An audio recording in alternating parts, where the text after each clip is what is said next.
Hi everyone, and welcome back to the Hockey Journey Podcast, episode number 39, Purpose, How to Find and Cultivate Yours, presented to you by OnlineHockeyTraining.com. I'm your host, Coach Lance Pitlick. If you're new here, please make sure you subscribe so you won't miss out on any future episodes. Before we get things rolling, if you want to learn more about me, my hockey experiences, what I know, and most importantly, how I've been helping hockey players get really good with a stick and puck, just head on over to OnlineHockeyTraining.com and gain instant access to my 10-part video series where I'll show you everything. Consider it my gift to you. Have you ever thought about opposites before, like a long list of them? I don't know why things pop into my head sometimes, but today I was drawn to the topic of opposites, as I believe you can tell a lot about a person based on opposites. You know what's interesting? Is that when you decide to become a parent and then become an empty nester, there will be a moment when you try to reflect on the last 20 years and everything becomes blurred because there were so many experiences.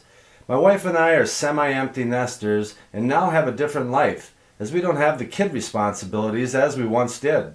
After 30 years of marriage and not ever taking a honeymoon, as I create this podcast, my wife and I are on day 12 of an 18-day vacation down in Florida that we labeled our honeymoon. Yes, we never had a honeymoon. I guess I thought all the out-of-town hockey tournaments would eventually add up to a honeymoon, but I guess that's not how it works. So here I am on an 18-day honeymoon with my wife that I've known since 1989. There's been a lot of walks on the beach down here on Treasure Island, Florida, and are super grateful to Carrie Ace for letting us stay at her oasis down here, which resulted in having some time to reflect on things. My wife and I were watching a sunset the other day, and the concept of opposites started to keep coming up in my thoughts. The more time I spent thinking about it, I don't know, but I think you can tell a lot about a person based on opposites, because at some point, you have to decide what side of the fence you're going to choose to stand on. Let me explain.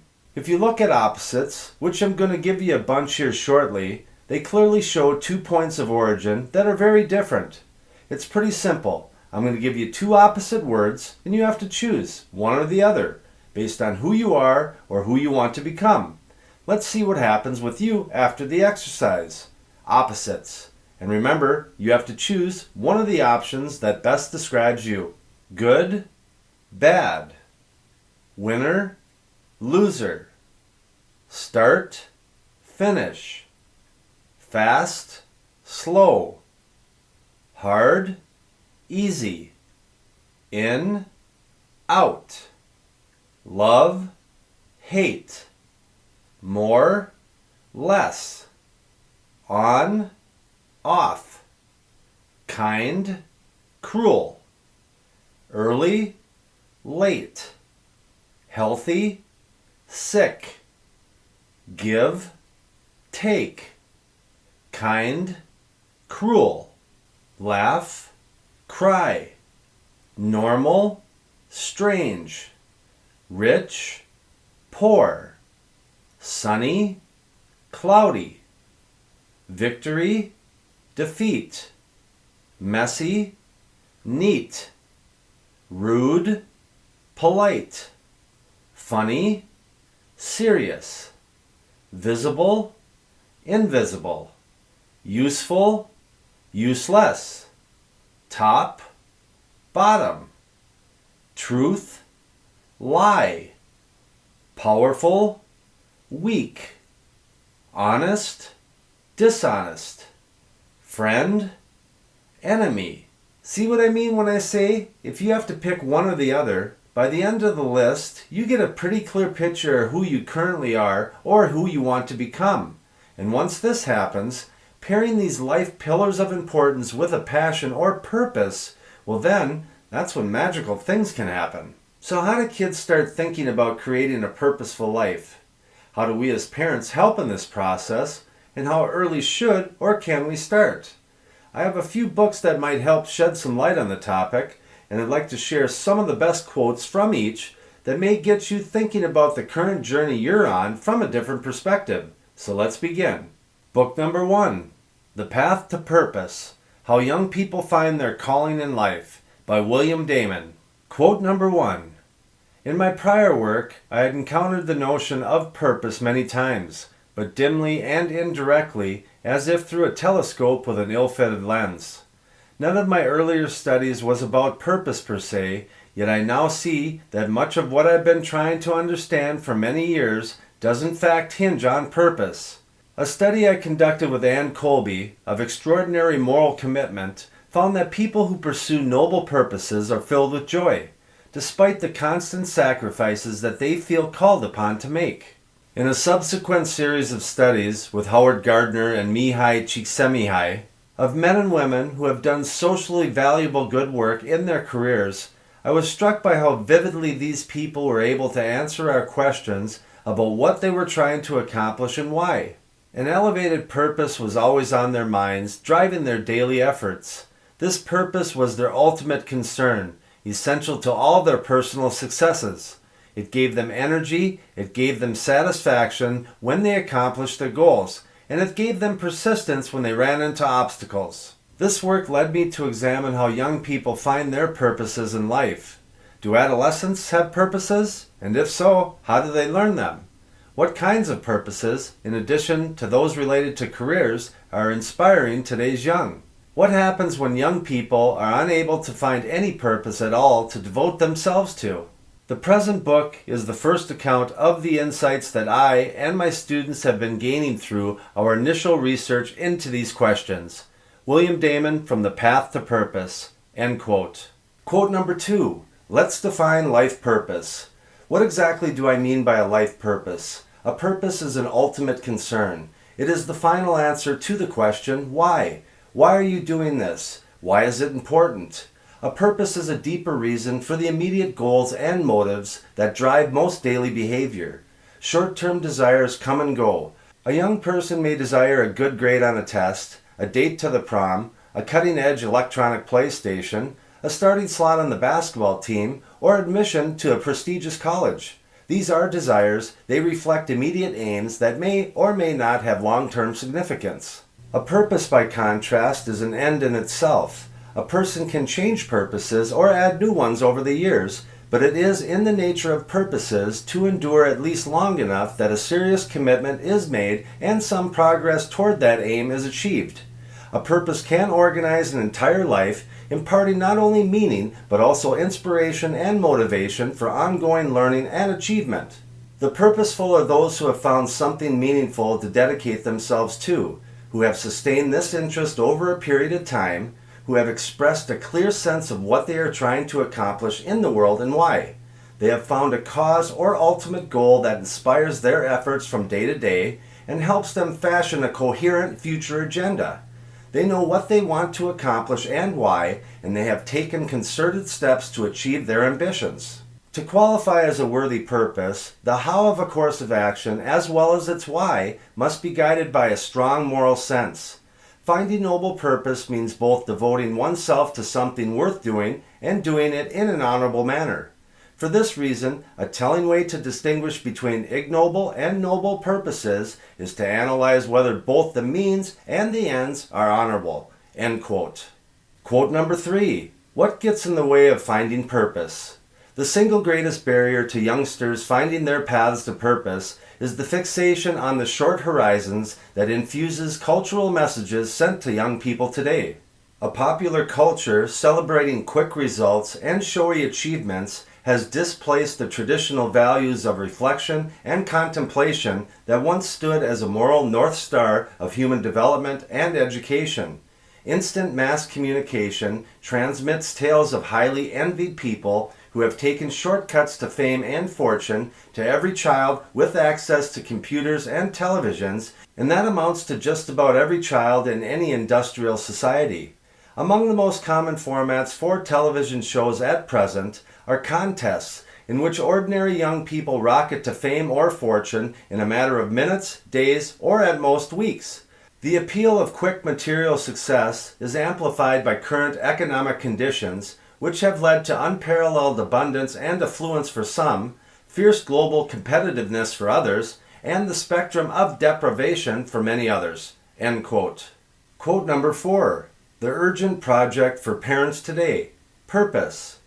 I am entirely confident in asserting that the urgent project for parents today, in this world of increasing economic, cultural, and social uncertainty, is to help their children gain the wholesome sense of direction that will carry them through the minefields of drift, confusion, apathy, anxiety, fear, and self-absorption that threaten their generation.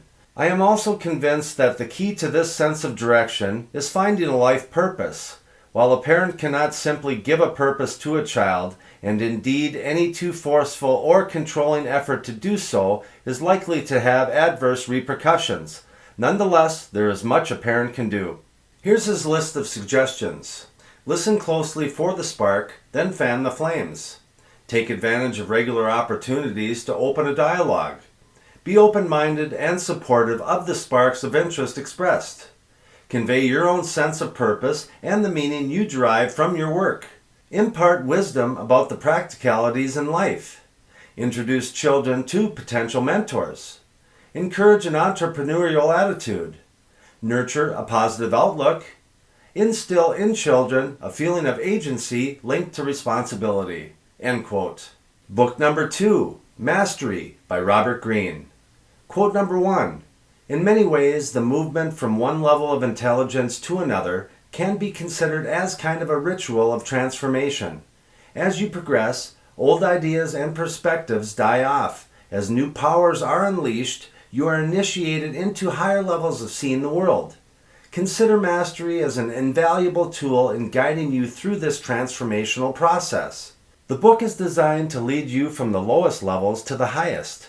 It will help to initiate you into the first step, discovering your life's task or vocation and how to carve out a path that will lead you to its fulfillment on various levels. It will advise you how to exploit to the fullest your apprenticeship, the various strategies of observation and learning that will serve you best in this phase, how to find the perfect mentors, how to decipher the unwritten codes on political behavior, how to cultivate social intelligence, and finally, how to recognize when it's time to leave the apprenticeship nest and strike out for yourself, entering the active, creative. It will show you how to continue the learning process on a higher level. It will reveal timeless strategies for creative problem solving, for keeping your mind fluid and adaptable. It will show you how to access more unconscious and primitive layers of intelligence and how to endure the inevitable barbs of envy that will come your way.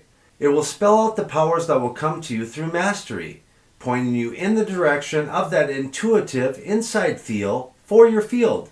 Finally, it will initiate you into a philosophy, a way of thinking that will make it easier to follow this path. End quote. Quote number 2.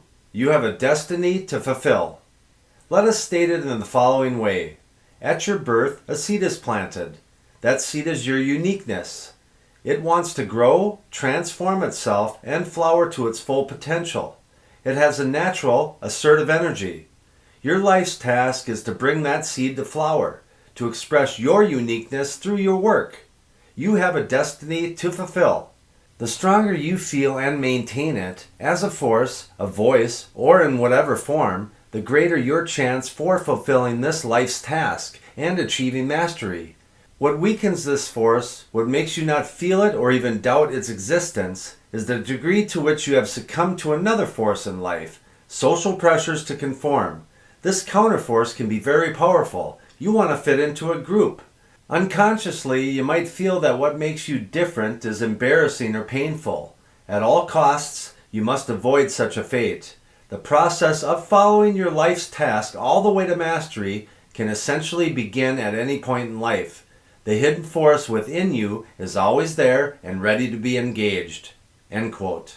Quote number 3. The apprenticeship phase.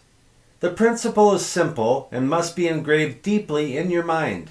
The goal of an apprenticeship is not money, a good position, a title, or a diploma, but rather the transformation of your mind and character, the first transformation on the way to mastery. Slowly you will ground yourself in reality, in the objective world represented by the knowledge and skills that make people successful in it. You will learn how to work with others and handle criticism. In the process, you will transform yourself from someone who is impatient and scattered into someone who is disciplined and focused with a mind that can handle complexity. In the end, you will master yourself and all of your weaknesses." End quote. Quote number 4, 20,000 hours of tenacious effort. In our culture, we tend to denigrate practice. We want to imagine that great feats occur naturally, that they are a sign of someone's genius or superior talent. Getting to a higher level of achievement through practice seems so banal or uninspiring. Besides, we don't want to have to think about the 10,000 to 20,000 hours that go into such mastery. These values of ours are oddly counterproductive. They cloak from us the fact that almost everyone can reach such heights through tenacious effort, something that should encourage us all. It is time to reverse this prejudice against conscious effort and to see the powers we gain through practice and discipline as eminently inspiring and even miraculous." End quote. Book number 3, Die Empty, Unleash Your Best Work Every Day by Todd Henry. Quote number 1, "Your days are finite. One day they will run out. As a friend of mine likes to say, the death rate is hovering right around 100%. Many people I know spend their entire life trying to avoid this fact. They fill their lives with frantic activity, bouncing from task to task, and no matter how successful they perform in their work, as they close up shop for the day, they are left with the question, did the work I did today really matter? Others I've met are incredibly successful at, vested in, and highly compensated for their work, but over time they've grown stagnant. They sense that they have something more to give, but can't quite put their finger on why they're stuck in first gear. They have a nagging suspicion that they are capable of contributing more, maybe even being truly brilliant at something, but have no roadmap for unlocking what that contribution might be. If there is one overriding goal of this book, it is this: to bring newfound clarity and sense of urgency to how you approach your work on a daily basis and over your lifetime.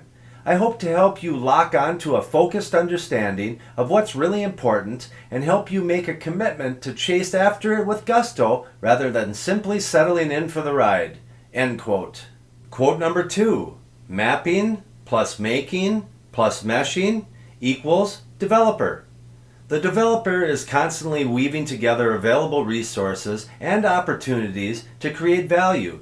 He doesn't work frantically, but instead works with urgency and diligence, making plans and then executing them, learning from his actions and then redirecting them as needed. He recognizes that uncertainty is not an enemy, but a natural part of engaging in important and valuable work. He also knows that opportunities are valuable only if he is prepared to take advantage of them. And as such, he is constantly developing his skills that will be needed when he gets where he wants to go rather than where he is currently. If you want to die empty of regret with a body of work you can be proud of, you must focus on becoming a developer." End quote. Quote number 3, "Today is the day." Imagine for a moment you will have a guest accompanying you throughout your day tomorrow. This person's task will be to follow you around from the moment you wake up until the moment you fall asleep. They will take copious notes about your schedule, how you interact with your family and friends, how you engage in your tasks and projects, and your mindset through it all. Once the day is over, this person will spend the next few days processing their observations, draw conclusions about your motivations, and compile their notes into a book about you that will stand as the definitive record of your life and work. How would you act differently tomorrow if you knew that your actions and attitude on that one day were going to be a permanent testament to your life? If you're like many people to whom I've posted this question, you would probably get up a little earlier, pay extra attention to your family and the barista at Starbucks, be fully vested in every meeting, be meticulous in every task, call up an old friend for lunch, reconcile with an alienated colleague, and generally wrap up loose ends. Next I ask, how does your imagined behavior compare with how you are actually living your life today? End quote. Quote number 4, "Step, sprint, and stretch." Growth doesn't happen by accident. It's the result of intentional effort and consistent progress. You must define how you want to grow, then establish a plan to help you get there. There are 3 kinds of goals that help you grow: step, sprint, and stretch. A step goal is a very short arc goal, often daily, that helps you maintain forward progress, even if it's small progress. A sprint goal is a medium arc goal, a week or 2 weeks, that causes you to go beyond yourself for a season in order to increase your capacity. And a stretch goal is a long arc goal that forces you to go far beyond your comfort zone. Each of these 3 types of goals nest within one another. Step goals help you accomplish your sprint goals, and sprint goals help you accomplish your stretch goals. They don't always have to coexist, but it's unwise to set the long arc goals without having accompanying short arc goals to help you get there. For example, running a marathon is a great example of a stretch goal, but I would be foolish not to set corresponding sprint and step goals to help me work my way up to 26.2 miles. The stretch goal is the objective, but the step and sprint goals are the building blocks. We usually reach our end goal, but fail to consider the mechanics or the day-to-day logistics of how we actually get to where we want to be." End quote. A quick word from our sponsor, Sniper's Edge Hockey. Sniper's Edge Hockey is your one-stop shop for your at-home hockey training needs on and off the ice. Find the perfect start to your at-home training area with slick tiles, synthetic ice, or a rink liner. Or upgrade your home setup with one of our top quality training tools to help you work on soft hands, all of your deeks and dangles, perfect your one-timer, and improve the power and accuracy of your shot. Find it all online and in stock for immediate shipping at snipersedgehockey.com. Book number 4, The 5 Major Pieces of the Life Puzzle by Jim Rohn. Quote number 1, "There are always just a few important principles that account for most of the progress we make in our lives." This is not to suggest that there are only a few life-changing ideas that will affect us, for surely there are many. What I am suggesting, however, is that you begin your search by focusing on the 5 fundamentals we will examine in this book. It is these few among the many that will account for the biggest share of the results you will achieve. You will never be able to master every aspect of your life. To try to become the master of every detail of your life will only lead to frustration. Instead, why not go after the few among the many? The few that will make the most difference, the fundamental subjects that will have the greatest impact in determining the quality of your existence." End quote. Quote number 2, "What is your life philosophy?" Everything is within reach if we read the books, use the journals, practice the disciplines, and wage a new and vigorous battle against neglect. These are some of the fundamental activities that lead not only to the development of a new philosophy, but to a new life filled with joy and accomplishment. Each new and positive activity weakens the grip of failure and steers us ever closer to the destination of our choice. Each new, disciplined step taken towards success strengthens our philosophical posture and increases our chances of achieving a well-balanced life. But the first step in realizing this worthy achievement lies in becoming the master of our ship and the captain of our soul by developing a sound personal philosophy." End quote. Quote number 3, 86,400 ticks of the clock. Today brings to each of us 1,440 minutes, 86,400 ticks of the clock. Both the poor and the wealthy have the same 24 hours of opportunity. Time favors no one. Today merely says, "Here I am, what are you going to do with me?" How well we use each day is largely a function of attitude. With the right attitude, we can seize the day and make it a point of a new beginning. Today does not care about yesterday's failures or tomorrow's regrets. It merely offers the same precious gift, another 24 hours, and hopes that we use it wisely. End quote. Quote number 4, "Finish before you start." Everything in the world around us was finished in the mind of its creator before it was started. The houses we live in, the cars we drive, our clothing, our furnishings, all of these things began with an idea. Each idea was then studied, refined, and perfected, either mentally or on paper, before the first nail was driven or the first piece of cloth was cut. Long before the idea was converted into a physical reality, the mind had clearly envisioned the finished product. End quote. And bonus quote number 5, pain weights. Discipline equals ounces versus regret equals tons. We all say that we want to succeed, but sooner or later our level of activity must equal our level of intent. Talking about achievement is one thing, making it happen is something altogether different. Some people seem to take more joy in talking about success than they do in achieving it.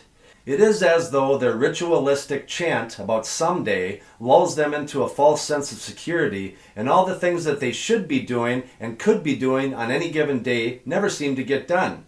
The consequences of this self-delusion have their own inevitable price. Sooner or later the day will arrive when they will look back with regret at all the things they could have done and meant to do but left undone. That is why we must push ourselves in the present to experience the milder pain of discipline.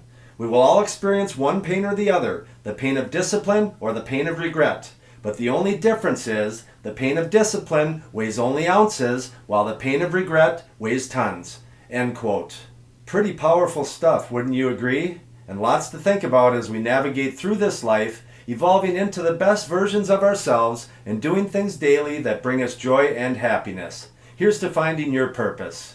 Well, that concludes another episode of the Hockey Journey podcast. I can't thank you enough for stopping by and listening.